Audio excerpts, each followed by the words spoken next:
ফিরে এলাম বিরতির পর। আলোচনা চলছে ডায়াবেটিস নিয়ে। ডক্টর, বিরতিতে যাওয়ার আগে আমরা জানলাম যে ডায়াবেটিস হওয়ার আগে কি কি প্রিকশন নেওয়া উচিত এবং যদি মনে হচ্ছে তাহলে কি কি চেক আপ করানো দরকার। এবার জানতে চাইবো যে ডায়াবেটিস যার একবার হয়েছে তার কি আয়ুটা শর্ট হয়ে আসছে, লাইফটা কি রেস্ট্রিক্টেড হয়ে যায় তার? ডায়াবেটিস যেহেতু এটা একটা পার্ট অফ, আমি টাইপ 2 নিয়ে কথা বলছি মেনলি, যেহেতু এটা পার্ট অফ সিনড্রোম এক্স যেটাকে বললাম, যেটাতে হার্টের ডিজিজ, কিডনির ডিজিজ, কোলেস্ট্রলের প্রবলেম এগুলো লেগে থাকে, সেখানে ডেফিনেটলি লাইফ তার শর্টেন হয় যদি না তাকে খুবই স্ট্রিক্টলি প্রত্যেকটা প্যারামিটার আন্ডার কন্ট্রোল রাখতে হবে।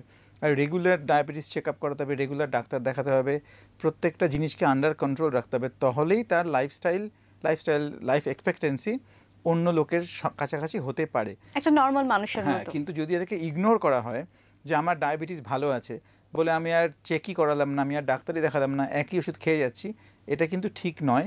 কারণ ডায়াবেটিস থেকে সাইলেন্টলি অনেক অন্য অর্গান এফেক্টেড হয়, সেগুলো কিন্তু টেস্ট না করলে কখনোই ধরা পড়বে না।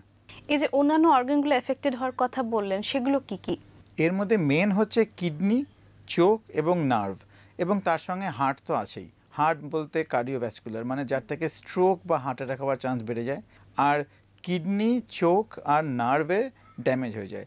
এবার যদি আপনি কিডনির টেস্ট না করেন, তাহলে যখন কিডনির প্রবলেম একেবারে খুব অ্যাডভান্স স্টেজে চলে গেল, তখন যদি ধরা পড়ে তখন কিন্তু আর ফিরে আসার কোনো চান্স থাকে না। সেজন্য রেগুলার প্রিভেন্টেটিভ চেক যেটাকে বলে, বা প্রিভেন্টিভ হেলথ চেক আপ যেগুলো বলে, এইগুলো করে করে পুরো ব্যাপারটাকে আন্ডার কন্ট্রোল রাখা উচিত। এই যে চেক আপ, এটার রেগুলার ইন্টারভ্যাল কি হওয়া উচিত? অন্ততপক্ষে 3 মাস। জেনারেলি আমরা একটা 3 মাসের একটা HbA1c বলে একটা টেস্ট হয়, যেটা 3 মাসের অ্যাভারেজ দেয়। যদি অন্যান্য কোনো প্রবলেম না থাকে তাহলে 3 মাস বাদে বাদে আপনার ফাস্টিং ব্লাড সুগার, HbA1c, কোনো কোনো ক্ষেত্রে PP ব্লাড সুগার, এগুলো মিনিমাম টেস্ট করা উচিত। আর আপনার ডাক্তার আপনার বাকি কন্ডিশন দেখে বাকি ইন্টারভালটা বলে দেবে, তবে জেনারেলি 3 থেকে 6 মাস বাদে ব্লাড টেস্ট তো করাই উচিত। ডায়াবেটিস হওয়া মানে কি একেবারে মিষ্টি বন্ধ, আলু বন্ধ, ভাত বন্ধ, এগুলো কি ধরে নিতেই হবে? যেহেতু এটা একটা লাইফস্টাইল প্রবলেম, সেহেতু মিষ্টি মানে খাওয়াটা হচ্ছে একটা মেন পোর্শন, কিন্তু এটা কিন্তু সব পোর্শন নয়। সেহেতু যদি ডায়াবেটিস থাকে, টাইপ 2 ডায়াবেটিস, টাইপ 1-এর ক্ষেত্রে আরও বেশি, সেটা আমি পরে বলছি।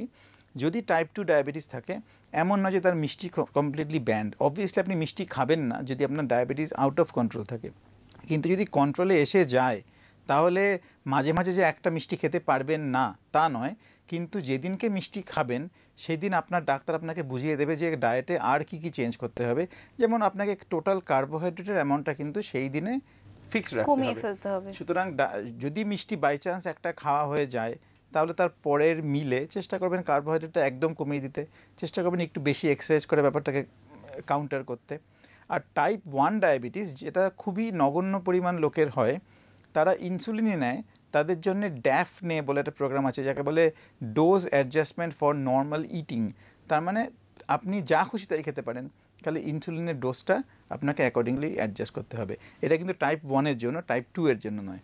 ইউজুয়ালি একটা ধারণা রয়েছে যে ডক্টর একেবারে শেষ মুহূর্তে ইনসুলিন সাজেস্ট করে থাকেন, একবার ইনসুলিন স্টার্ট হলে সেটাকে বন্ধ হওয়ার উপায় নেই।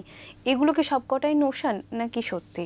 টাইপ 2-এর ক্ষেত্রে, টাইপ 2 ডায়াবেটিকদের ক্ষেত্রে insulin generally sort of last ditch attempt, যে তার আগে ওরাল ট্যাবলেট দিয়ে ট্রাই করে ডাক্তাররা দেখেন। তাতে যদি কন্ট্রোল না থাকে এবং আপনি যদি লাইফস্টাইল চেঞ্জ করতে পারছেন না বা করতে চাইছেন না, তখন ইনসুলিন ছাড়া কোনো অপশান নেই। কিন্তু যদি আপনি ইনসুলিন চালু করেন, তাতেও যদি আপনি লাইফস্টাইল চেঞ্জ করেন, তাহলেও কিন্তু ইনসুলিন বন্ধ করে দেওয়া সম্ভব অন্য ট্যাবলেট দিয়ে এবং লাইফস্টাইল সিভিয়ার মডিফিকেশান করে।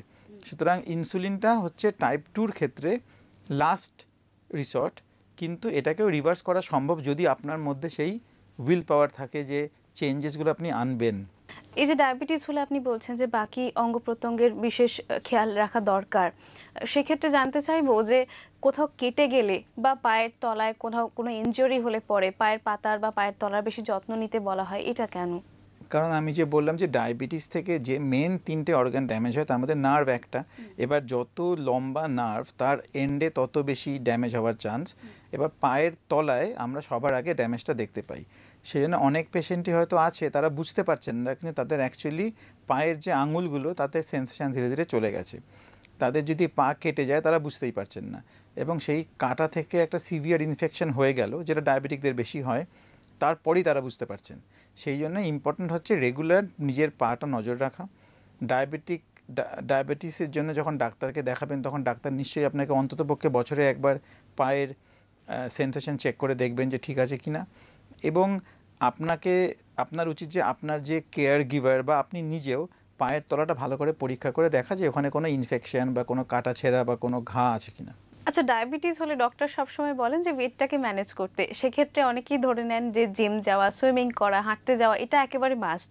এটা কি একেবারে সত্যি যে ডায়াবেটিস হলেই ওয়ার্কআউট একদম মাস্ট? ওয়ার্কআউট একদম মাস্ট নয়, কিন্তু টাইপ 2 ডায়াবেটিসে যেহেতু এক্সেস ওয়েটটা একটা ফ্যাক্টর, সেখানে ওটাকে একটু আন্ডার কন্ট্রোল রাখলে ভালো। কিন্তু ডায়েট কিন্তু মোর useful than going to exercise. আপনি 1 ঘন্টা এক্সারসাইজ করার পরে যদি বাড়িতে এসে 4টে বিস্কুট খেয়ে নেন তাহলে কিন্তু কোনো লাভ হবে না। তার থেকে ওই 4টে বিস্কুট না খেয়ে না হাঁটলে বেটার কাজ হবে। আচ্ছা, তার মানে ডায়েটটা এই ক্ষেত্রে অনেক বেশি ইম্পর্টেন্ট। দুটো একসঙ্গে করলে বেটার এফেক্ট হবে, কিন্তু যদি দুটোর মধ্যে একটাকে চুজ করতে হয় তাহলে ডায়েটটা আগে চুজ করুন, পরে এক্সারসাইজ। সময় দেওয়ার জন্য ধন্যবাদ ডক্টর।